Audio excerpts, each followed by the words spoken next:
O Imperador Nero. Ele toca harpa enquanto Roma arde. Tortura os cristãos. Ele os veste com peles de animais e faz cães selvagens dilacerarem membro a membro cada um deles. Aí ele os transforma em tochas humanas. Ele mata suas esposas e desperdiça dinheiro como um sheik do petróleo. Ele arruinou o império, saqueou todos os templos e matou a maioria da elite dominante. Usando relatos históricos da época de Roma, é possível descobrir a verdade por trás dessas histórias. Os investigadores colocarão a vida de Nero sob o microscópio com uma série de testes científicos, revelando seus métodos sádicos de tortura e como ele criou uma das maiores fraudes financeiras da história. O papel que desempenhou no assassinato de sua esposa, de sua segunda esposa e de sua mãe. E um psiquiatra forense líder analisará as características deste bad boy.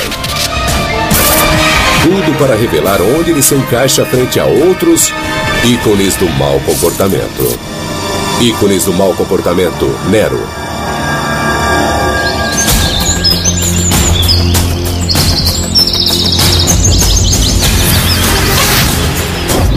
O Imperador Nero dominou Roma por apenas 13 anos. Nesse tempo, ele esculpe para si o título de um dos tiranos mais notórios da história. Na metade do seu reinado, a simples visão dele fazia os romanos estremecerem de pavor. Nero com certeza serve para uma boa avaliação psicológica. Sua vida é vista como um filme dos dias de hoje, já que ele tenta realizar seus próprios desejos com o papel que pediram para ele atuar, ou seja, o imperador de Roma. Para entender Nero melhor, o psiquiatra David Malloy examinará seu comportamento e o classificará em um único gráfico da psique dos ícones do mau comportamento para revelar como ele se compara a outros tiranos da história. Assassino psicopata. Analisando sua ficha, Nero se sai como o pior deles. Ele chega ao poder com a morte de seu tio, o imperador.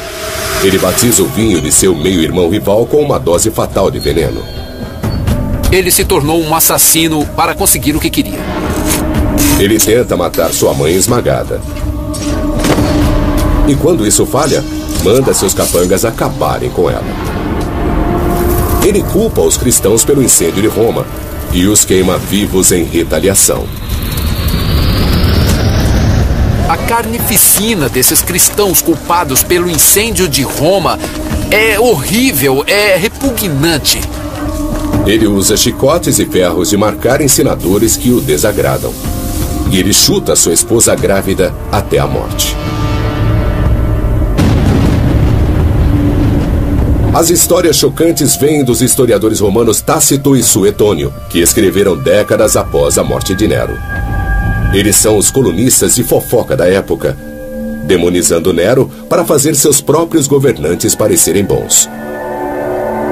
Então, até que ponto devemos confiar neles? Para sabermos, a busca por evidências começa na infância de Nero. Ele nasceu em 37 d.C. em uma família romana muito problemática. Seu pai morre quando Nero tem só 3 anos e, por um tempo, seu modelo masculino é seu tio Calígula, que não era o tipo de cara para se brincar por aí.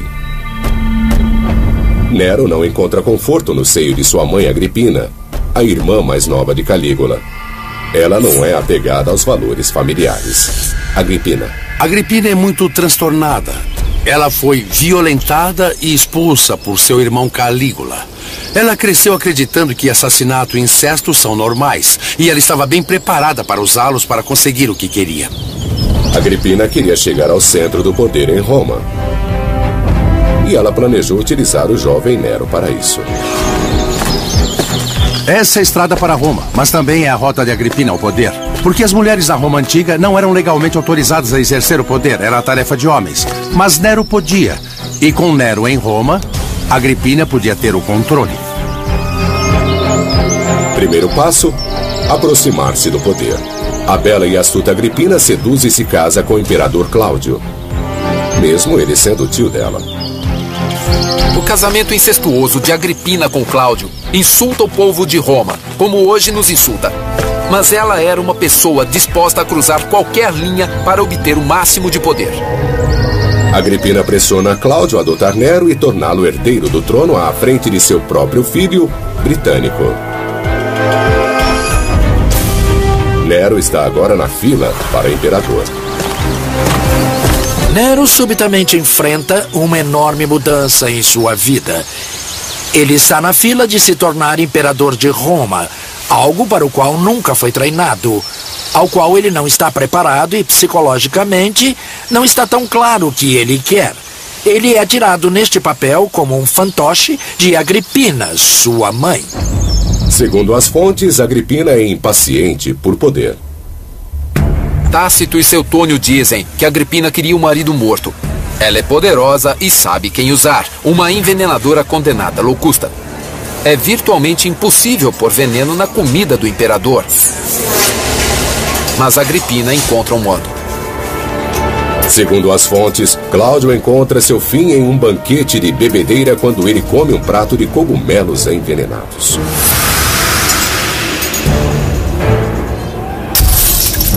Com Cláudio fora do caminho, Nero é coroado imperador. Isso o tornaria o homem mais poderoso do mundo. Mas, segundo as fontes, o poder real está nas mãos manipuladoras de Agripina. Seria isso só um ataque à irmã de Calígula? Ou há alguma verdade nisso? Moedas datando do início do reinado de Nero contêm pistas cruciais. Nero. Essa moeda é incomum porque mostra o busto de Nero e sua mãe Agripina do mesmo lado. É muito incomum ver mãe e filho juntos. E é um indício do poder de Agripina e diz claramente que havia algo muito especial na relação entre mãe e filho. Quão especial? Eles são, de fato, governantes parceiros. Mas logo, há uma briga entre mãe e filho e é sobre, o que mais? Uma mulher.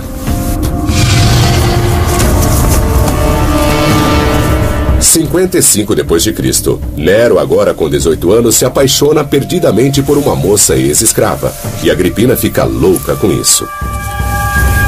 Isso poderia prejudicar sua permanência no poder, seu lugar na moeda. Ela tenta acabar com isso, mas Nero continua. Então Agripina demonstra seu poder. O controle de Nero sobre Roma ainda não estava totalmente seguro. Isso porque Cláudio tinha um filho natural que era o meio-irmão de Nero, Britânico. Forçada por Nero, Agripina agora ameaça substituí-lo do trono por Britânico. Britânico tem só 13 anos. Talvez ela pudesse mantê-lo na linha.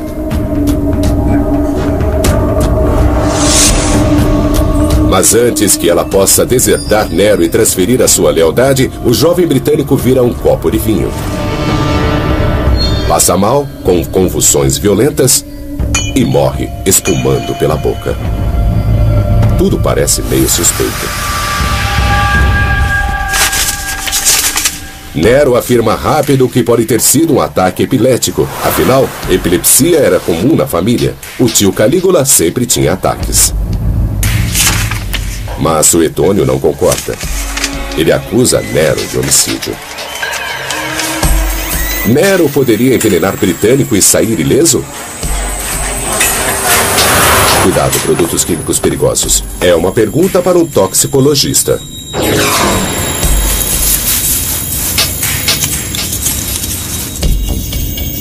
Com certeza havia vários venenos disponíveis para envenenadores e para Nero na época. Quando vemos isso, há 3 venenos que vêm à mente. Um é um componente de cianeto encontrado em sementes de frutas da época. O outro seria a estricnina e, finalmente, a cicuta. As fontes dizem que Britânico bebeu vinho diluído com água e que o veneno estava naquela água. Então, se Nero realmente o matou, o veneno que ele usou não poderia aparecer na água. Uma possibilidade, cianeto. Ele é encontrado em caroço de pêssego, mas você precisa de muitos para fazer um coquetel letal. O efeito de cianeto no corpo humano é muito forte. Isso pode ser rapidamente fatal, mas como ele pode ser entregue e estar bem disfarçado? E como podemos ver, mesmo mexendo, ele não se dissolve. Então teria sido perceptível que algo estava na bebida. Isso exclui o cianeto. Próximo, estricnina. O efeito do envenenamento por estricnina no corpo humano é muito claro. Depois que atinge o sistema, o paciente começa a sentir algo muito terrível. Ele começa a ter espasmos musculares, quase como a raiva dos cães. Os sintomas se encaixam.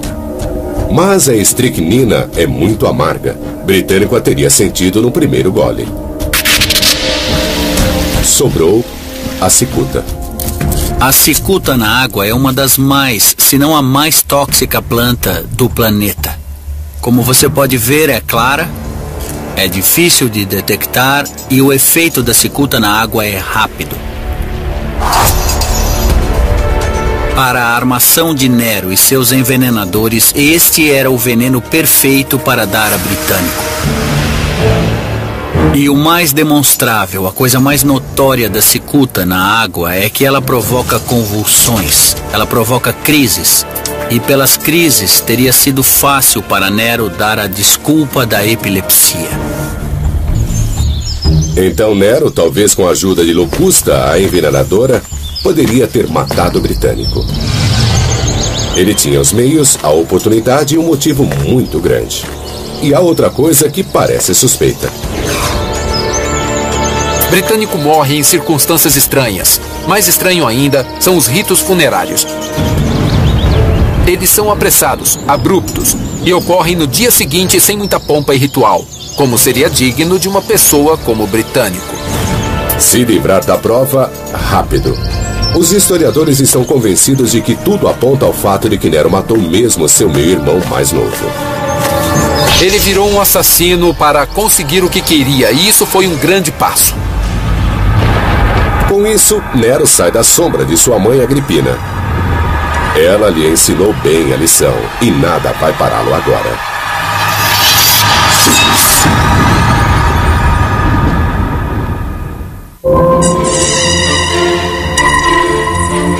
Em 59 d.C., 5 anos de seu governo, e o imperador Nero, com 25 anos, toma uma decisão importante até mesmo para ele.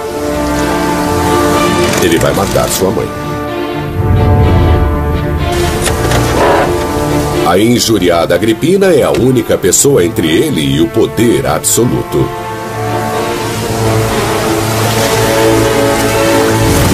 Ele não pode simplesmente matá-la a sangue frio.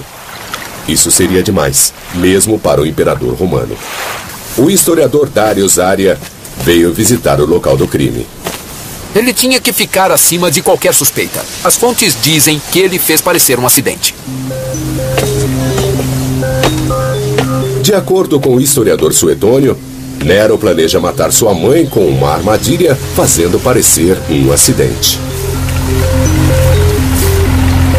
Deveria acontecer aqui, na Baía de Nápoles. Nero convida sua mãe de Roma para a festa de Minerva, é a desculpa perfeita. E ele a recebe com muita festa quando ela chega na Baía. E a coloca num barco, uma navegação feita só para que ela visse as festas.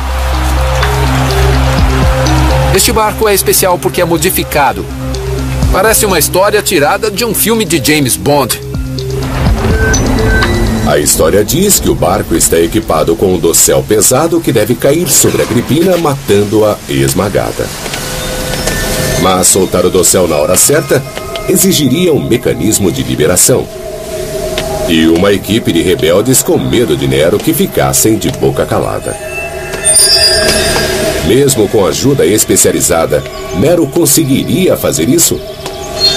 O engenheiro Paul Swayze e o historiador Robert Mason querem descobrir se a tecnologia romana da época poderia de fato ter produzido uma engenhoca assim. Essa seria uma boa comparação a uma barcaça real do período de Nero. Toda a sociedade romana se baseava na hierarquia. E o lugar mais importante na hierarquia era o sofá. Certo. Onde você se reclina assim. E sobre sua cabeça haveria esse belo do céu. Então só o que ele precisa é cair na cabeça dela. E acabou tudo. E esta aqui é a cena do crime. Usando o mastro como um apoio, um dossel controlado por pesos poderia ser levantado bem acima da cabeça de Agripina. O único problema seria como soltar o peso. Os romanos trabalham bem com metal. Eram famosos por criarem sistemas de liberação como esse. Aqui está o meu peso pendurado no gancho. Aqui está o meu ponto de contato, conectado a um laço passando pelo nariz. Esse arco levemente negativo segura o nosso laço em posição e é controlado do alto. Uma criança poderia soltar milhares de quilos assim. O que você desenhou é uma forma muito usada pelos romanos para soltar uma catapulta. Ah, certo. Então... Excelente. Então vamos nessa. Vamos lá.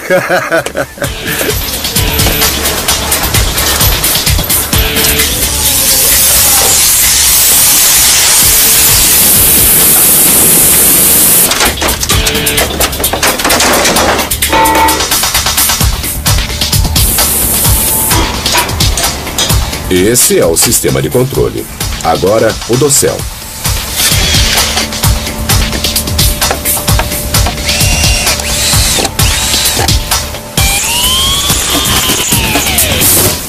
Bom, tá aqui a nossa polia. Está aqui. E a próxima coisa a fazer é conectar nosso controle aqui. Posicione ele paralelo. Muito bem. Vamos dar mais peso, prepará-lo e colocá-lo no lugar com calma. Acho que vai funcionar. Os historiadores dizem que Agripina está no sofá romano embaixo do dossel com a armadilha. Então temos um sofá imperial e uma dama imperial para descansar nele. Vamos ver o que podemos fazer com a pobre Agripina. Os sacos de areia simulam os pesos de chumbo usados pelos cúmplices de Nero. Os romanos usavam um elaborado sistema de rodanas que permitia a um homem erguer cargas pesadas.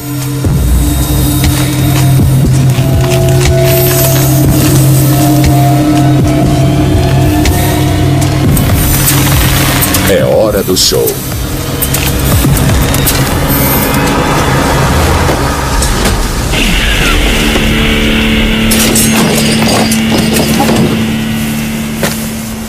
Os historiadores dizem que Agripina sobreviveu apenas com uma lesão no ombro, confirmado por esta demonstração.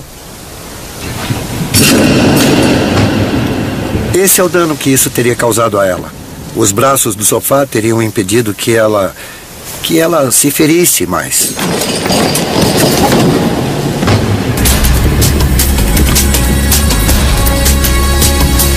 De acordo com o historiador Tácito, Agripina ferida nada até a praia e foge para a segurança de sua casa. Tácito diz que ela junta as peças e percebe que é Nero que está por trás da tentativa de homicídio. Mas ela decide tentar reverter a situação enviando uma mensagem a Nero, dizendo que achava que a queda do dossel não tinha sido nada além de um acidente. Nero não estava esperando por essa resposta. Quando o mensageiro de Agripina chega e diz que houve um acidente, Nero tem de reagir rapidamente. Segundo as fontes, Nero tinha um pensamento rápido. Ele pega uma espada, joga aos pés do mensageiro que foi enviado por Agripina e diz que Agripina enviou o mensageiro para matá-lo. Nero tinha a desculpa que estava procurando: uma tentativa de homicídio de sua mãe. Qualquer coisa que ele fizesse agora seria considerado um ato de autodefesa. É uma jogada brilhante. Ele sai do papel de vilão para o de vítima. Nero envia sua guarda pretoriana até a casa de Agripina para terminar o serviço. Agripina coloca a mão sobre o estômago e diz aos guardas que a atinjam no ventre que deu vida a seu assassino. E eles fazem isso. E ela morre. Naquela noite, ele é atormentado por pesadelos. Quando acorda, Nero anuncia: hoje é o primeiro dia do meu estado. ele finalmente ganha o poder. Ele aprendeu com a melhor, sua mãe. Os romanos começam a desconfiar de tudo e de todos. Se Nero teve coragem de matar sua mãe, qualquer um poderia ser o próximo. Senadores nervosos enviam mensagens extravagantes de agradecimento e parabéns. Com Agripina fora do caminho, Nero se volta para o outro aborrecimento de sua vida, sua esposa Octávia. Ela é muito popular, mas Nero não se importa. Ele só tem olhos para sua amante Popeia, a menina ex-escrava agora grávida. Ele se divorcia de Octávia e a expulsa de Roma. Ele se casa com sua amante Popeia. É um modo de romper seu laço final com sua mãe Agripina. A reação do público é de indignação. Eles vão para as ruas, se revoltam. O povo quer seu conto de fadas. Nero cometeu um erro fatal de relações públicas. É como se Charles se divorciasse de Diana por Camila. Nero decide que Octávia precisa ser mais que divorciada, precisa morrer. Ele manda seus guardas para explicar-lhe como é que vai ser. Ela pode tirar sua própria vida, ou eles vão fazer isso por ela. Os guardas retornam a Roma com a cabeça decepada de Octávia. Com isso, Nero passa a não se preocupar com o que o público pensa. Nero agora estava pronto para ser o homem que sempre quis ser. E de acordo com Suetônio, esse homem era um poeta, um ator e um músico.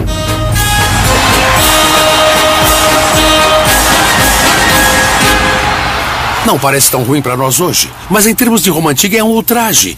Porque na Roma Antiga os atores tinham o mesmo status das prostitutas. Então seria como o presidente dos Estados Unidos andar publicamente num ponto de prostituição. Os romanos respeitáveis não costumavam fazer isso. E o que isso nos diz sobre o estado mental de Nero? Nero agora torna-se imperador de Roma. Mas além de apenas o poder, aquilo que ele alcança agora é o palco que ele sempre quis. Ele agora tem a base para poder realizar o seu sonho de todas as pessoas o amarem. Ele agora é literalmente o centro de atenção do mundo. O desejo de Nero por atenção vai além do controle. Bem quando uma catástrofe histórica atinge Roma.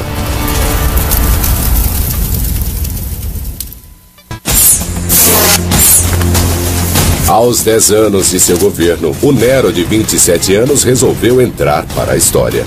Qualquer um que o desagradasse não durava muito tempo. Ninguém ousava tramar contra ele. Quando os romanos não temiam por suas vidas, eles se contorciam de constrangimento com as palhaçadas de quinta categoria de Nero no palco. A análise psicológica sugere que Nero não pode ajudar a si mesmo. Nero agora se torna viciado em público. Ele está totalmente viciado em bajulação. Toda aquela adulação não bastava. Isso é parte da patologia de sua personalidade. Mostra que, no fundo, ele precisa daquele amor contínuo da multidão. Ele se tornou uma estrela de rock, de plantão 24 horas por dia. O cenário está agora pronto para o papel de Nero em um evento terrível. O grande incêndio de Roma.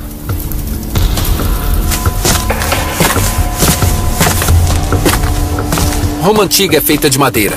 E as ruas eram muito estreitas, muito mais do que essas. O fogo pode ir de um prédio a outro com facilidade. A história diz que as fogueiras se espalhavam muito rapidamente. O incêndio de Nero é o mais destrutivo que já atingiu Roma. Metade de Roma foi totalmente queimada até o chão. Nero toca violino enquanto Roma arde. É um mito que o persegue pela história. Mas não era um violino. Era uma lira, um antigo instrumento de cordas. E Nero não estava em um concerto. As fontes até nos dizem que música ele tocou. Era um lamento pela queda de Troia. E, na verdade, isso nos diz muita coisa. Nos diz que ele deve ter tocado enquanto Roma ardia, mas não pelas razões que nós supomos. Vamos refletir. Ele é um artista, então, quando confrontado com esta cidade grande e gloriosa, queimando até o chão, ele deve ter se inspirado a pegar a sua lira e cantar um lamento para aquela outra grande cidade condenada de Troia. Isso é visto como o início da queda de Nero para a loucura. Mas ele não fez isso porque estava louco. Ele não se vangloria da morte de Roma. Ele está sofrendo até o fundo de sua alma. E é exatamente disso que as fofocas falam. Ele é um desastre de relações públicas. E tudo porque Nero não percebe como aquilo vai perturbar as pessoas que não o compreendem.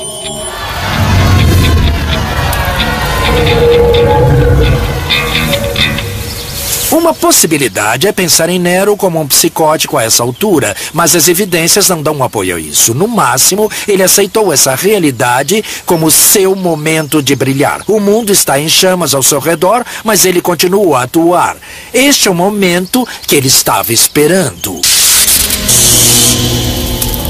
O fogo queimou por 6 dias. As pessoas dizem que o incêndio foi criminoso. Os romanos exigem justiça. Nero rapidamente encontra alguém para culpar. Um bando de fanáticos religiosos que se tornaram incômodo por toda a cidade. Os cristãos. Os cristãos eram um presente para Nero porque era um culto à margem da sociedade. Havia até rumores que eles comiam a carne e o sangue de humanos, o sacramento do pão e vinho mal interpretado. Mas o que os tornou muito suspeitos aos romanos era o fato que eles se recusaram a se sacrificar ao culto do imperador, alegando que havia apenas um Deus. Em termos modernos, seria como recusar jurar fidelidade à bandeira americana, alegando que é a imagem de Satanás. Isso os tornou perfeitos bodes expiatórios. Havia até mesmo panfletos cristãos circulando na época dizendo que Roma ia queimar no fogo do inferno por adorar falsos deuses. Claro que para os romanos isso era uma incitação a incêndio criminoso. Nero ordenou que os cristãos fossem presos e submetidos a uma forma de punição selvagem. Ele prefere usar a flagelação com chicote, mas muito pior. Isso porque o chicote possuía bolas de metal pontudas.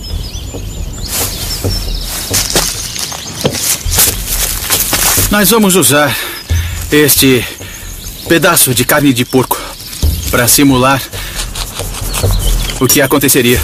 Lembre-se que a pele do porco é muito mais grossa e resistente do que a pele humana é.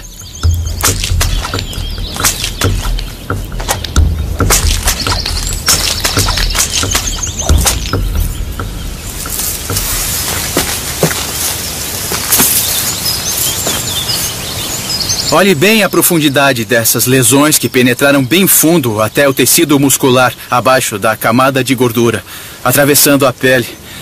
O indivíduo sofre uma agonia enorme neste tipo de flagelação. Isso teria destruído totalmente suas costas, deixando elas abertas. E você não se surpreenderia ao ver escápulas fraturadas e costelas quebradas. Um sangramento muito grave. A pessoa poderia sobreviver por várias horas com esse tipo de tortura antes dela sucumbir. Seria necessário um uso habilidoso se você não quisesse que a pessoa morresse. É uma punição comum para crimes graves. Mas Nero a usou em larga escala, batendo nos cristãos sem dó. Isso revela um crescente apetite por crueldade. Um apetite que levará a horríveis espetáculos públicos na arena.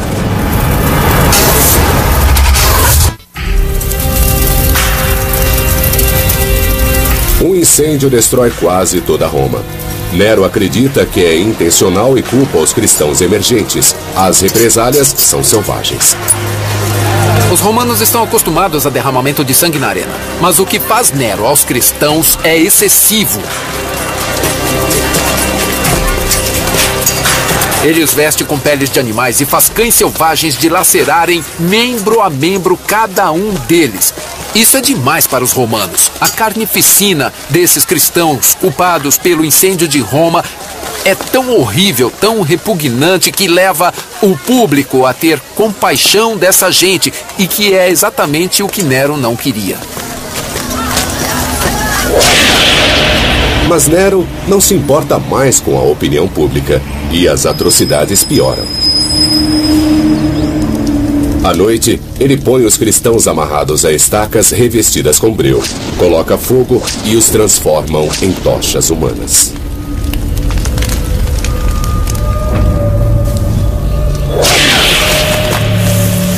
Com Roma em ruínas, Nero inicia a reconstrução.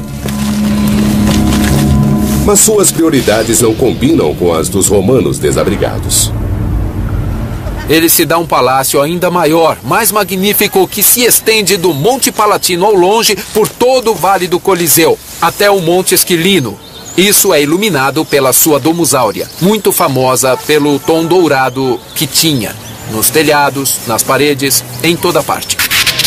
Esse não é o jeito de conquistar os romanos. Ele modernizou sua cidade, mas agora ele pegou um grande pedaço para si.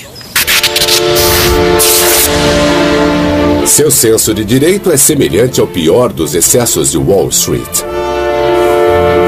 Nero ama a si mesmo.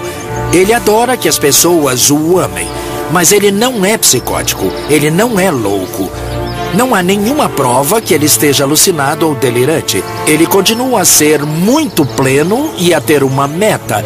Mas essas metas são todas dirigidas a fazê-lo parecer melhor. Mas não há evidências de que esse homem seja psicótico. Enquanto metade da cidade passa fome, Nero constrói um palácio. Mas enfrenta um obstáculo. Ele está ficando sem dinheiro. Mas isso não ia detê-lo. Nero tem um plano. A moeda corrente da economia romana é o denário. Moeda forte, porque é 100% de prata garantida.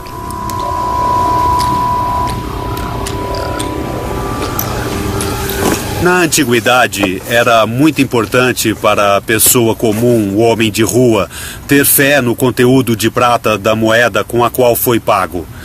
Fosse ele um soldado romano, fosse um senador ou fosse ele só um operário agrícola.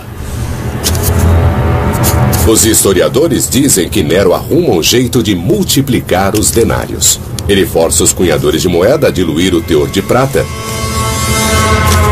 Mas isso não se confirma pela análise química prévia de um denário do reinado de Nero, identificado pelo rosto dele na moeda. O teste mostra que a moeda é de prata pura. Então parece que a história toda foi um exagero. Mas o Dr. Matthews Poynting decidiu cavar mais fundo, literalmente, e ter a ousadia de perfurar o interior de uma dessas moedas preciosas. A análise poderá nos dizer o quanto de cobre foi adicionado por Nero para baratear a moeda de prata, porque foi tirada de dentro da moeda, pulando algumas camadas superficiais que tiveram seu conteúdo de prata enriquecido antes do golpe. Uma amostra de dentro da moeda é passada por um espectrômetro de absorção atômica para medir o teor de prata.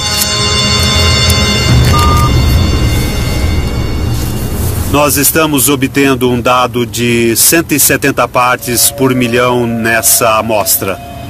O que, se calcularmos com os fatores de diluição, dá uma quantidade em torno de menos de 80%. Isso teria feito a administração imperial economizar muito dinheiro. Os outros 20% são puro cobre. Então Nero realmente falsificou a moeda romana e usou o dinheiro para os projetos de seus palácios. Mas se a fraude fosse descoberta, ele seria linchado. O Dr. Poynting descobriu que Nero usou muita massa para ocultar a sua fraude, diluindo o conteúdo do metal precioso dentro das moedas, mas deixando pura prata na superfície. É muito diferente de colocar uma folha de prata sobre um núcleo de metal base, que era a técnica usada pelos falsários para forjar moedas. Nesse caso, é um processo muito mais sofisticado, onde ele melhora a superfície da moeda de prata. A aposta audaciosa de Nero com a moeda romana foi sem precedentes. Pela primeira vez, nós conseguimos observar a degradação sistemática e bastante séria do conteúdo da grande unidade de prata do Império Romano, o denário de prata.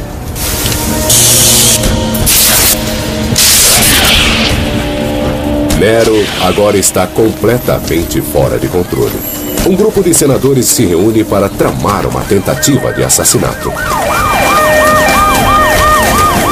Esta é a Cúria. Este é o ponto de encontro dos senadores. E eles têm uma conspiração. Eles estão discutindo a remoção do imperador. Eles querem o fim dele, querem matá-lo. Mas Nero está a fim de lutar. Nero está pronto para contra-atacar. Foi preparado por sua mãe para se defender.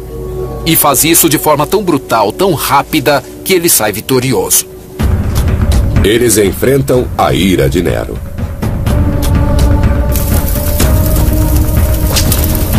Os culpados são marcados, açoitados, dilacerados e assassinados.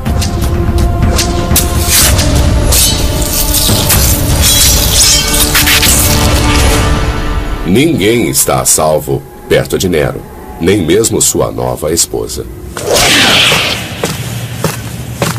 Estamos numa parte do Palácio de Nero no Monte Palatino.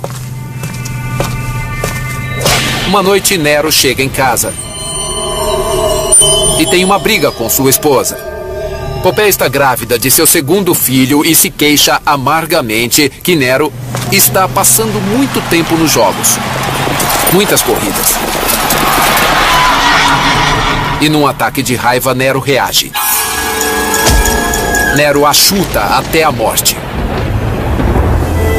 matando não só ela, mas a criança também.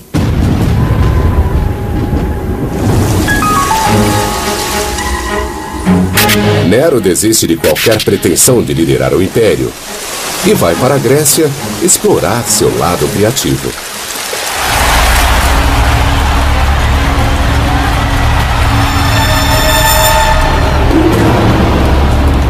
As competições artísticas são uma grande coisa na Grécia Antiga e Nero entra de coração nelas. Não é de surpreender que ele ganha todos os prêmios. Ele recebeu prêmios de competições que nem sequer participou. E Suetônio diz que ele ganhou 1.808 prêmios. Seriam 5 prêmios por dia durante um ano inteiro. Parece meio inacreditável para mim. Nero retorna para um acerto de contas cruel. A rebelião está no ar. O Senado romano passa uma resolução declarando que ele é um inimigo do Estado. Sua sorte finalmente acaba.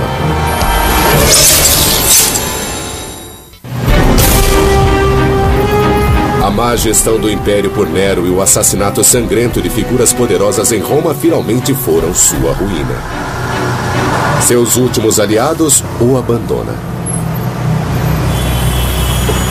Nero está sem opções. Ele arruinou o império, saqueou todos os templos e ele matou a maioria da elite dominante. Sua única opção é cometer suicídio caindo sobre sua espada.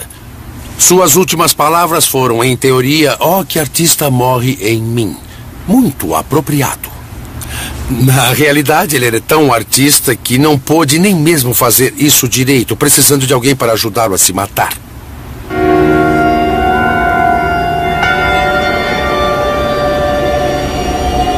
Um escravo liberto ajuda Nero com o golpe final. A cortina cai pela última vez. Nero tem 30 anos.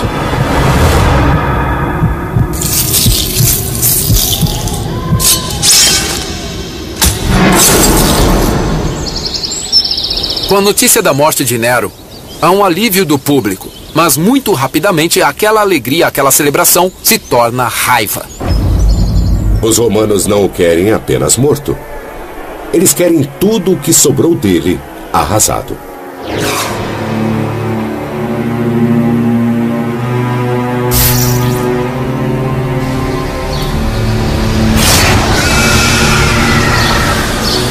Pela primeira vez, eles promulgam uma nova lei para de fato apagá-lo da história, chamada Damnatio Memoriae. Com a notícia da morte de Nero, o Senado tomou medidas imediatas. O Damnatio Memoriae. Eles queriam condenar sua existência, queriam condenar o fato dele ter sido um governante de Roma. Eles rasparam seu nome, eles derrubaram sua estátua. Ele deixará de existir. Mas quando governantes posteriores quiseram fazer seus antecessores parecerem ruins, eles usaram Nero de exemplo por causa de seus crimes terríveis. Então escritores como Suetônio contaram de um jeito que ele nunca fosse esquecido.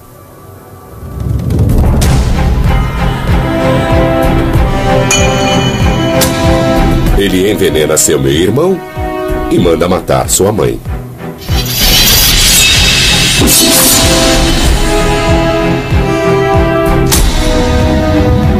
Ele corta a cabeça de uma esposa e chuta a outra até a morte, com ela grávida. Ele utiliza o chicote nos cristãos e os transforma em tochas humanas. Ele mata senadores e rouba dos romanos, falsificando seu dinheiro. Em que lugar na escala dos tiranos essas ações de um ícone do mau comportamento colocam Nero? Assassino psicopata. Ele não tortura e mata pela emoção daquilo como seu tio Calígula. Ele tinha objetivos. Ele mata para obter ganhos pessoais ou políticos como Júlio César. Calígula. Quando ele faz uso de violência num sentido muito direto e administrativo, ele não tem a sede de sangue que uma quantidade enorme de governantes romanos famosos teve. Mas chutar sua esposa grávida até ela morrer numa raiva incontrolável o move pela escala para o psicótico. E a sua necessidade de ser o centro das atenções. O grande traço de personalidade de Nero é com certeza esse histrionismo, ao ponto de ter um transtorno de personalidade histriônica. A teatralidade e a superficialidade, essa necessidade, esse desejo de atenção é o que vai realmente dirigir a sua personalidade. Nessa escala, Nero vai muito bem. Transtorno de personalidade histriônica. Então, quem tem um perfil de personalidade similar na história? Quando comparo Nero a uma figura histórica moderna ou mais recente, eu estaria procurando alguém que, como Nero, precisava do palco. Ele precisava das multidões e da adulação. Ele precisava que ele fosse o centro das atenções. Ao mesmo tempo, eu estaria olhando para alguém cruel e imoral. Olhemos para ninguém mais que um governante recente da Itália, Benito Mussolini. Mussolini foi um ditador com um grande ego, um traço de crueldade e um talento para o drama.